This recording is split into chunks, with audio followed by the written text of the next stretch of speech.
Please subscribe and don't forget to press the bell icon to get notified whenever we upload a new video. नमस्कार, आप देख रहे हैं कच्चा चिट्ठा। मैं हूं आपके साथ प्रीति रघुनंदन।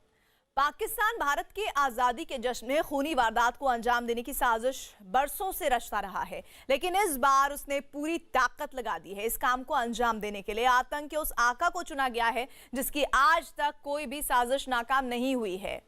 वो पिछले 20 साल से भारत को कई बार बड़े जख्म दे चुका है। यह आतंकी जैश सरगना मसूद अजहर का भाई है, जिसकी एक भी तस्वीर दुनिया के पास नहीं है।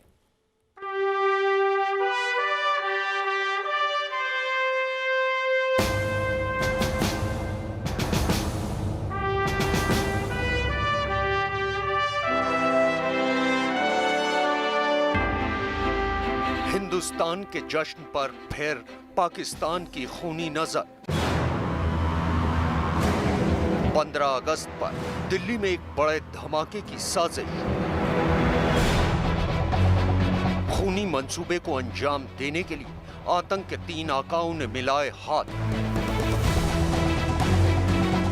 आतंक का मंसूबा पूरा करने के लिए 20 साल पुराने खूंखार आतंकी ने संभाली कमान।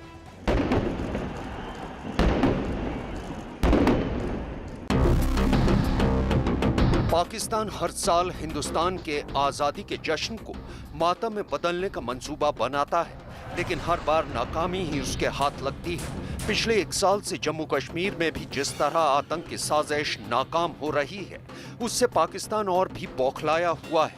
इसी बौखलाहट में उसने इस बार स्वतंत्रता दिवस के मौके पर अब तक की सबसे खतरनाक साजिश रची है। भारत में आतंकी घटना को अंजाम देने के लिए पाकिस्तान बुरी तरह से बौखलाया हुआ है। इसीलिए इस स्वतंत्रता दिवस के मौके पर दिल्ली में खूनी खेल खेलने के मकसद से पाकिस्तान में बैठे आतंक के कई आकाओं ने एक साथ हाथ मिला लिया है और दिल्ली को दहलाने की कमान एक ऐसे आतंकी के हाथों में दी गई है जिसका पिछले 20 साल में कोई भी ऑपरेशन नाकाम नहीं गया।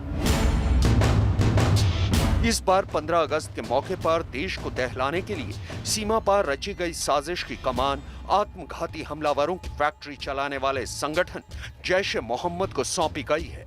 जैश में इस काम की जिम्मेदारी जिस आतंकी के पास है, उसका नाम है मुफ्ती अब्दुल रऊफ असगर। यह आतंकी पिछले 20 साल से भारत में आतंक की बड़ी बड़ी साजिशों को अंजाम देता आ रहा है। रऊफ जैश सरगना मसूद अजहर का भाई है, जिसने 1999 में IC-814 के अपहरण की साजिश रची थी, जिसके बदले मसूद अजहर को रिहा किया गया था। रऊफ संसद हमले की साजिश में भी शामिल था।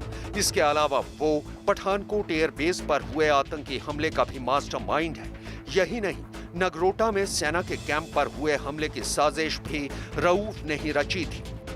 भारत में 1999 से लगातार आतंकी साजिश रचने वाले रऊफ ने 15 अगस्त को हिंदुस्तान को दहलाने की साजिश रची है। सुरक्षा एजेंसियों के लिए चिंता वाली बात ये इसलिए भी है क्योंकि आतंक की दुनिया में कहा जाता है कि रऊफ का प्लान कभी फेल नहीं होता। 15 अगस्त के मौके पर दिल्ली में बड़ी वारदात को अंजाम देने के लिए रऊफ इस कदर बेचैन है कि उसने अपना सब कुछ दांव पर लगा दिया है। इसके लिए उसने अपने बरसों पुराने बॉडीगार्ड इब्राहिम को दिल्ली भेज दिया है। उसके साथ जैश का पुराना आतंकी उमर भी है। ये दोनों मई के पहले हफ्ते में ही कश्मीर पहुंच गए थे। अब 15 अगस्त करीब आने पर दोनों दिल्ली पहुंच चुके हैं।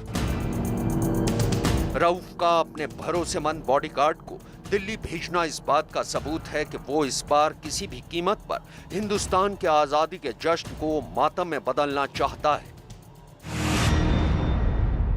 26 जनवरी और 15 अगस्त जो है हिंदुस्तान के लिए बहुत ही अहम दिवस है। हर साल पाकिस्तान की कोशिश होती है इन दो दिनों पर कुछ बड़े हादसे को अंजाम दिया जाए ताकि इंटरनेशनल हेडलाइंस को हिट करें। और जो इस माफिक के लोगों को भेजा गया है, हम भी जल्दी से जल्दी उनको अल्लाह के पास भेजना चाहते हैं। खुफिया रिपोर्ट के मुताबिक जैश के 2 बड़े चेहरों के अलावा हाफिज सईद के लश्कर के 5 आतंकी भी दिल्ली में दाखिल हुए हैं। माना जा रहा है कि ये आतंकी रऊफ के बॉडीगार्ड की मदद के लिए भेजे गए हैं। हाफिज ने 5 आतंकियों को दिल्ली भेजा है। लश्कर आतंकी भी 15 अगस्त पर वारदात के लिए आए हैं। दिल्ली में ये साधु या सिख के वेश में रह रहे हैं।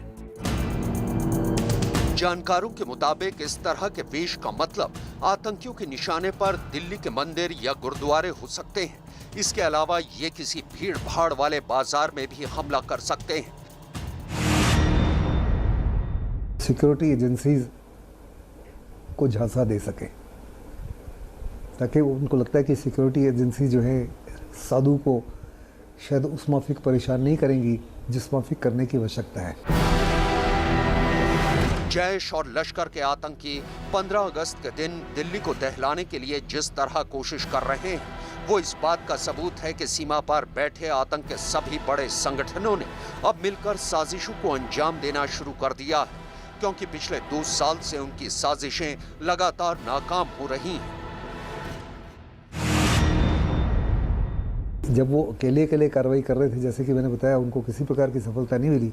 अभी मिलकर काम कर रहे हैं ISI और पाकिस्तान की आर्मी के इशारे पर, ये दर्शाने के लिए कि हिंदुस्तान को आप जितनी मर्जी सुरक्षा को टाइट कर लो, उसके बावजूद भी हम अपनी चाहत के तहत आपको नुकसान पहुंचा सकते हैं।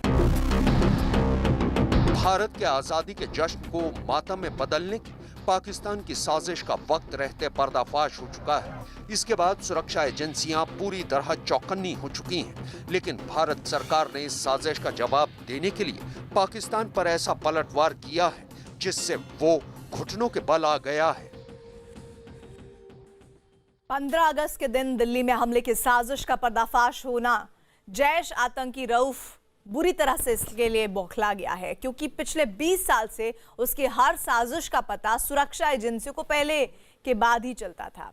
लेकिन उसके इन मंसूबों का वक्त रहते पर्दाफाश होने से सुरक्षा एजेंसियां चौकन्नी है। सरकार ने भी जैश की कमर तोड़ने के लिए 32 साल पुरानी एक फाइल बाहर निकाली है।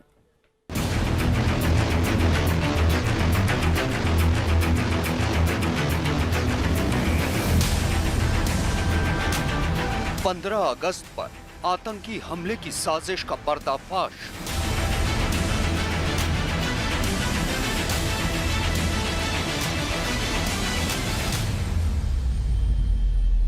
जैश के सरगना मसूद अजहर की बड़ी साजिश की पोल खुली।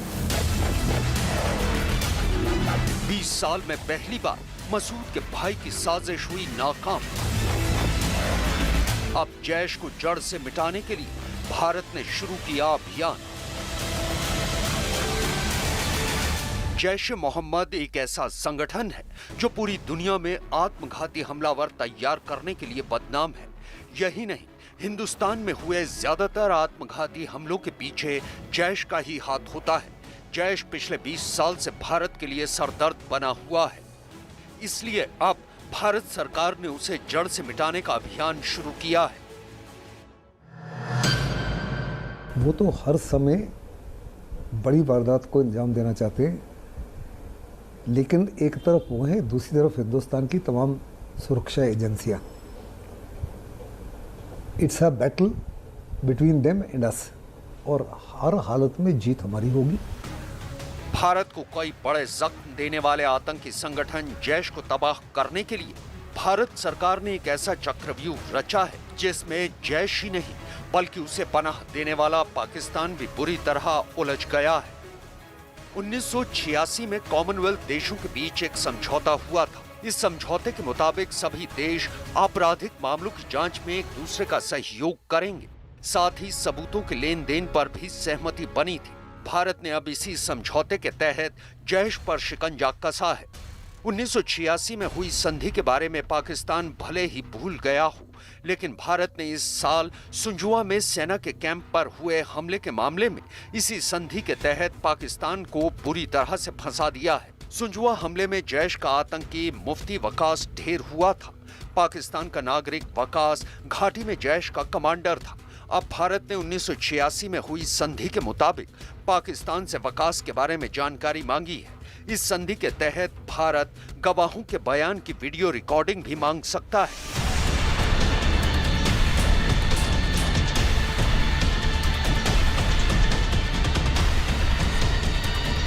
वकास के बारे में भारत ने पाकिस्तान से जो जानकारी मांगी है उससे जैश सरगना मसूद अजहर बौखला उठा है, क्योंकि वकास के बारे में जानकारी मिलने से मसूद अजहर के खिलाफ कई सबूत सामने आएंगे। इससे भारत संयुक्त राष्ट्र में एक बार फिर मसूद पर पाबंदी लगाने की अपील कर सकेगा, जिसका चीन विरोध करता रहा है।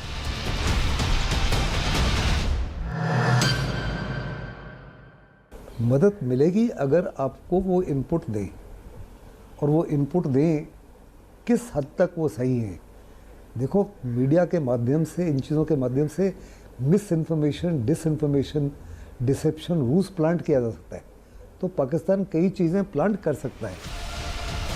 भारत के इस कदम से पाकिस्तान में बैठे सभी आतंकी संगठनों के होश उड़ गए हैं। आईएसआई भारत की मांग को ठुकराने का ऐसा रास्ता निकालने में जुटी है जिससे पाकिस्तान पर संधि तोड़ने का इल्जाम ना लगे। 15 अगस्त पर दिल्ली में हमले की जो साजिश जैश ने रची है, उसे पर्दे के पीछे से आईएसआई पूरी मदद दे रही है। इस ऑपरेशन को अंजाम देने के लिए आईएसआई के साथ जैश आतंकियों की एक गुप्त बैठक भी हुई थी, जिसमें 15 अगस्त के दिन हमले के अलावा कई और खूंखार साजिशें रची गई थीं। हिंदुस्तान की आजादी के जश्न को मातम में बदलने के लिए जैश की साजिश को पर्दे के पीछे आईएसआई पूरी मदद दे रही है, लेकिन ये मदद बेहद गुप्त तरीके से की जा रही है। पाकिस्तान इस वक्त नहीं चाहता है कि उसका नाम किसी आतंकी वारदात में आए, क्योंकि इमरान खान नए प्रधानमंत्री के तौर पर शपथ लेने वाले हैं, जिसके बाद पाकिस्तान को अरबों रुपए की लोन की जरूरत है। जैश की साजिश 15 अगस्त के मौके पर सिर्फ दिल्ली दहलाने की नहीं है, बल्कि उसने भारत के कई शहरों में हमले का मंसूबा बनाया है। खुफिया रिपोर्ट के मुताबिक जैश ने कुछ दिन पहले मनशेरा में बैठक की थी, जिसमें 15 अगस्त के दिन आत्मघाती हमले की साजिश रची है। इसके अलावा बैठक में भारत के बड़े शहरों को निशाना बनाने का भी फैसला हुआ। मसूद की इस साजिश का मकसद अपने भतीजे तलहा राशिद की मौत का बदला लेना है। इसके अलावा वो जैश कमांडर वकास की मौत का भी बदला लेना चाहता है। जैश की बैठक की खबर सामने आने के बाद सुरक्षा एजेंसियां अलर्ट हो गई हैं। जानकारों के मुताबिक भारत ने जैश को जड़ से खत्म करने की जो रणनीति बनाई है, उससे मसूद की बौखलाहट और बढ़ जाएगी। ऐसी हालत में वो और भी खूंखार हो सकता है। पूरी ताकत पहले ही लगा रहे हैं, चाहे भारत जो मर्जी कार्रवाई करे। मसूद अजहर है, लखवी है, हाफिज सईद है, दाऊद इब्राहिम है, और बड़े सारे हैं जिनके कईयों के नाम नहीं मालूम। जैसे कि अमेरिका ने कल परसों ही किसी को घोषित किया था, जिसको बारे में हमको कोई बड़ी जानकारी नहीं थी। ये सारे रल मिलकर कोशिश कर रहे हैं बड़े हादसों को अंजाम देने के लिए। पाकिस्तान इस वक्त बड़े आर्थिक संकट से जूझ रहा है। अमेरिका दुनिया की हर संस्था से ये अपील कर रहा है कि वो पाकिस्तान को लोन ना दे। ऐसी हालत में वो आतंकवाद की अपनी दुकान फिर से खोलने के लिए बुरी तरह से बेचैन है।